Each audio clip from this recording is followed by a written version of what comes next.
People won't buy what you do, they buy why you do it. And it's the same for you when you're job seeking.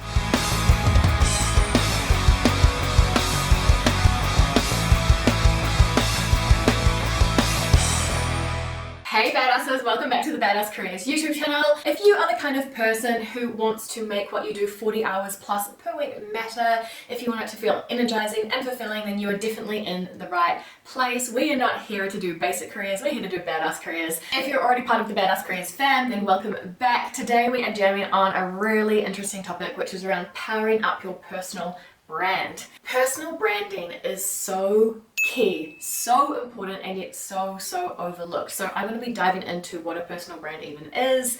I'm going to give you a simple framework so that you can work on yours, do the work to elevate yours, and I'm going to give you some practical tips as to where to use this brand and implement it in resume, cover letter, and LinkedIn. Because a massive mistake I see job seekers making is they're submitting job applications without having done the inner work, the personal branding work, and so they end up saying things that are very generic, okay? I'm a positive, outgoing team player, I'm collaborative and detail-oriented and all that kind of stuff, just generic descriptors that almost anyone could and does use, to be honest. So we want to make sure that when people are receiving your job applications, they're really sounding like you, and therefore they're sounding really unique, because newsflash, there is only one you. Now, if you are job hunting right now and you haven't checked out my brand new resume masterclass, you're definitely going to want to do so. 5 keys to badass your resume so you can land more job offers. It is new and improved. I'm actually giving away some epic goodies on there at the moment, so you're definitely going to want to go and check it out. Okay, so without further ado, let's jump in and jam on the topic of personal branding. Now, what is a personal brand? Your personal brand is essentially how you are perceived professionally.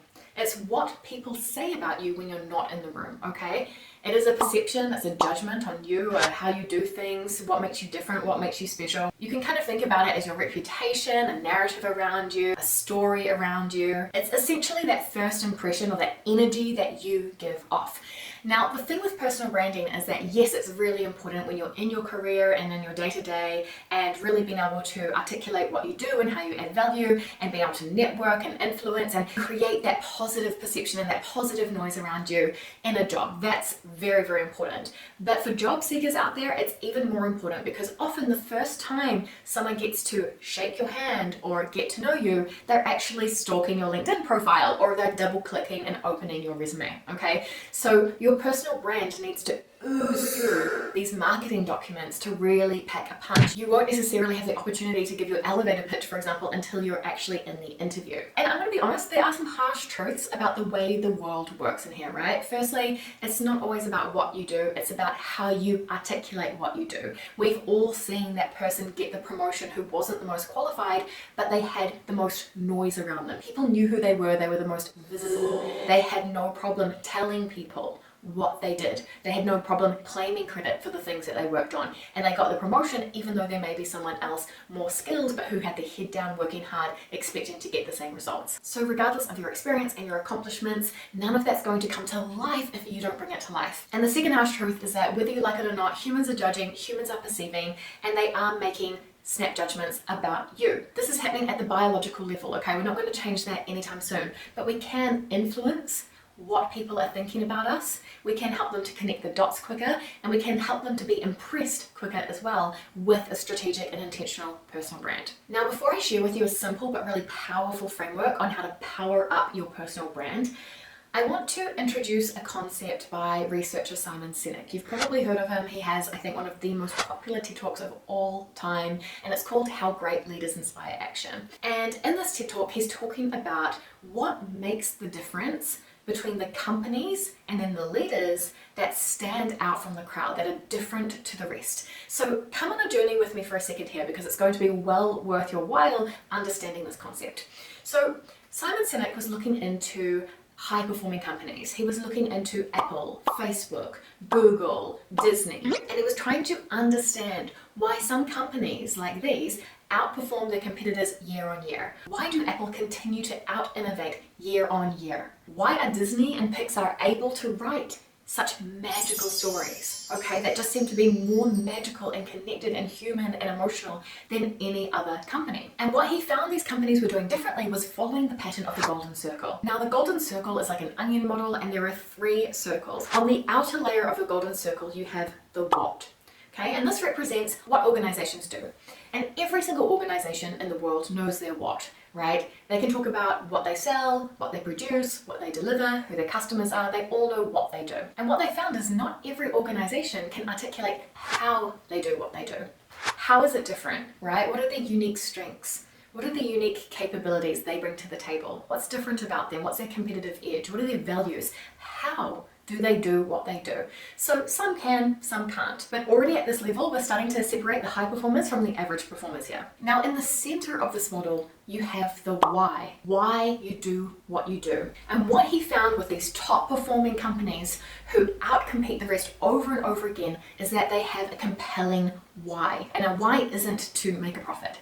A why is a mission, a conviction, a belief. It's something that gets you out of bed in the morning. And this is the secret sauce to the most highest performing companies in the world. If we take Apple versus Dell, right? Why will people pay double for an Apple iMac when it has exactly the same specs as a Dell computer? It's because Apple has a strong why. Their why is about challenging the status quo. When employees join Apple, when consumers buy Apple, they feel connected to that. They feel like they think differently, like they're innovative, like they're disruptive. And this creates a sense of magic around Apple. Now, why am I telling you all of these traits of marketing psychology? I'm telling you them because research shows that it's exactly the same thing for humans. Okay, for leaders, for top performers, for high achievers, and also follows this model. So everyone can say what they do, their job title, their status, how many years of experience they have. Some are able to articulate how they do it. What are their unique strengths? What are their values? What are their personality traits and quirks? How do they show up on a team? What makes them different? You know, how they get their work done in a way that's unique, in a way that offers a competitive advantage. But very, very few people can articulate their why. Wanting to contribute to the world, make an impact. The big why. The big why you do what you do. And just like for companies, people don't buy what you do, they buy why you do it. Right? With the Apple example. Apple and Dell have access to the same engineers, the same resources, the same information. They are technically on an equal playing field. And yet, people won't buy what you do, they buy why you do it. And it's the same for you when you're job seeking, okay? So when you want to level up your personal brand, you need to be able to articulate your what, your how, and your why. I'm gonna give you 2 examples. The first is Batman, okay? His what is to beat up bad guys. His how is to use new technology. He's really tech savvy. He's really great at abseiling. He's very strong. He's got good muscle strength. He knows how to drive his Batmobile, and he's good at collaborating, right? He often brings on Robin to help him out. He also prefers to work at night. He has the value of integrity. You get the point. That's the how. The why is he protects Gotham City so that he can save lives. Boom. That's the level of information you want to be able to articulate when you're communicating on who you are. Let's take my example. My what? I'm a career coach. I've got 10 years experience in HR, okay? My how do I do what I do? Yes, I leverage my decade-long experience in HR, working across different countries, very international profile, but also I have my master's degree, I have certificates and degrees in psychology and neuroscience, so I love science-backed and psychology-fueled career tools and advice and all this kind of stuff. My number 1 strength is empathy, according to Clifton's Strengths. I'm very good at understanding both what employers want and what candidates want and making that a match. These are the kinds of things that I bring to the table in my unique edge, right? I'm modern, I'm no BS, there's no filter, I say it how it is. But when it comes to my why, that's what fires me up. I believe that you only live once. And we spend 1/3 of our waking hours at work. And I want people to feel energized, fulfilled, and reach their potential at work. I want people to be able to be their best selves and the full expression of themselves in what they're doing and how they're contributing to the world. I don't want them to go home at night feeling drained. I want them to go home at night feeling, tired, but accomplished and proud.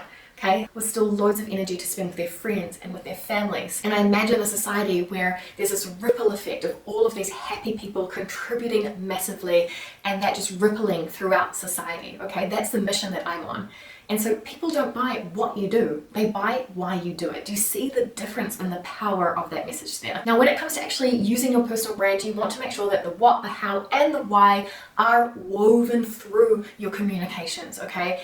We should be able to tell by reading your summary on your resume why you do what you do. The personal brand tagline under your name should clearly articulate the what and the how. What makes you different? How do you do what you do? Your experience section, it shouldn't just tell us what you've done, but how you went about it. Tell us those stories as well in your cover letter. When you're opening your cover letter in the hook, connect your why to the why of this team, of this role, or of the company. Use LinkedIn. Write a compelling about me summary. Use the headline to tell us more around you, your what, your how, and your why. I have so many videos on this channel walking you through how to badass your resume, your cover letter, your LinkedIn, so definitely go and check those out and keep this personal branding message in mind as you do for concrete tactics and tips. For now, I hope that this has made you think differently around personal branding and actually challenge you to get out there, do the work, and figure out your what, your how, and your why. Again, if you're interested in branding yourself, you definitely want to check out my masterclass. It's at badasscareers.com/badassmasterclass, or you can click the link in the description box